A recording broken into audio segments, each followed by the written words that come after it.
There we go with Publix, Jess. I was just talking to Joe like during the music break there. He's actually pretty cool. Yeah, I enjoyed our conversations during that little musical session. Okay, I don't think I asked you before. I may have, but I don't think I asked how long you guys have been a band. 7 years. Oh wow. Yeah, it's been a while. The first record came out like 4 or 5 years ago. So it took like 2 years to write that one. And then just like crazy shit happened. Basically, like one of us got a new job. One of us was going to college.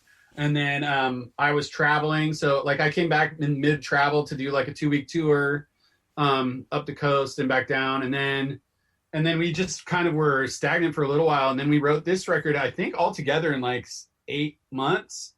But then we recorded it last October. So it's over a year old.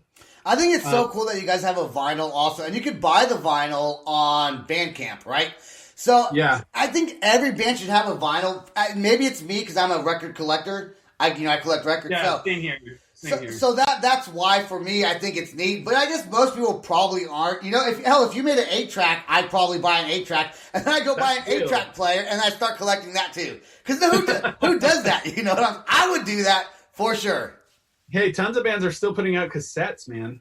It's they're not. Are they really? Yes, a bunch of like the more indie bands, the smaller bands are putting out cassettes now because it's cheap. Let's start a new band, and just put out 8-tracks. I'm a drummer. Oh well, shit. Yeah, I'll send you some riffs. We'll make a cassette. We'll make a 8-tracks. 8-track, and it'll be exclusive. We'll only make 8-tracks. So if you want to listen to our music. Gotta buy an 8-track player. Gotta buy an 8-track player. And we're going to be so good that we're going to blow up the 8-tracks. Yo, that's a great idea. We should do that. We have to think of a name at some point, but it has to be punny. Yeah, so I'm like not that creative. I'll think about it. I'll just think about it. You think about it. Once you get something, let me know, and we'll dream, and we'll see if something ever happens. But it'd be cool. Okay, now, and you guys changed the name from Roland to RLND, which is still Roland. And why did you guys do that? Well, so we wanted to be cool, and it seems like all, MGMT, etc. There's all those hipster bands. All the cool kids are doing it. No, really the reason is that if you search right now Roland on even Roland Band on Google or Roland on Spotify, there's like fucking 80, 90 artists. And we were like, we're a small band, so there's even like 3 or 4 of them are in Latin speaking countries, in Spanish speaking countries. So like all of South America and Central America and Spain, basically like those a couple of them are there's one dude who's a DJ, there's one dude from Mexico who's an R&B guy, and then there's like a guy from Colombia or something. Like there's so many Rolands. That's so weird. Is that someone in your band's name? No, it's actually the guy who originally quit the band. Oh, really? We changed our name to his name. And then you guys just kept it? Yeah, we meant it as a joke, and then we just decided to keep it because we liked it. But if you guys get like super big, like he's gonna be like, that was my band, it's named after me, and then just don't give him any credit ever. Or I'll just be like, that we were fucking with you, right? It just worked out. Yeah, but so then we just decided, we Googled RLND, and it's the only thing there is some like regional landscaping of North Dakota or something. So it ends up being pretty searchable, and especially if you look for a band. I think it works great. RLND, it's easy to search for, you're right. And it's kind of a thing right now. It's kind of a hip thing to do.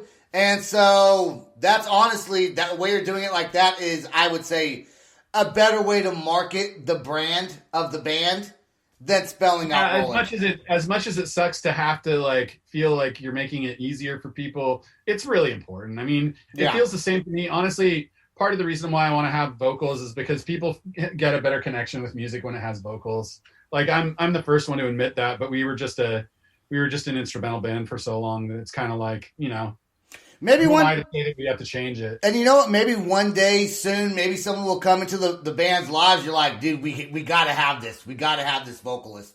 Well, actually, all four of us can sing pretty well. Oh, so good. I think we're gonna spread around singing duties around the dudes who were already in the band. Awesome, man. Okay, last song we're gonna play is Terry Gross, Grosse, Grosse. Terry Grosse. Yeah, it's this is a good heavy one. We actually have it's named after our friend's band who named themselves after the NPR commentary lady. Awesome. So it's kind of double meta, you know. I like it. We're going to play this song right now. We're going to wrap up the podcast after this. It's been super fun having you on the show. Thank you for being on here. Let's go right now with Terry Gross before we wrap it up.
There you go with Terry Gross. So your songs. So how many albums do you guys have? You guys have 2 albums? We have 2. Yeah, we have two LPs. And the first LPs, is it completely different than this one, or is there a lot? I mean, same band members, right? Yeah, same band members, and it's like on the first one, we kind of just were like, we're gonna shred for 40 minutes, and we did that, and it was fun. We didn't really step on any pedals, and then for the second record, we were basically like, let's slow it down, let's make it heavier, and let's step on some pedals, make it kind of psychedelic in spots. So that's kind of how it changed up. Does the rest of your band know you're doing a podcast tonight? I told them on text. Yeah, Okay. it was all like last minute, but I was trying to get Alex, the other guitarist, on, but then he couldn't make it because he had to go back to work. He's like, yeah, podcasts are boring.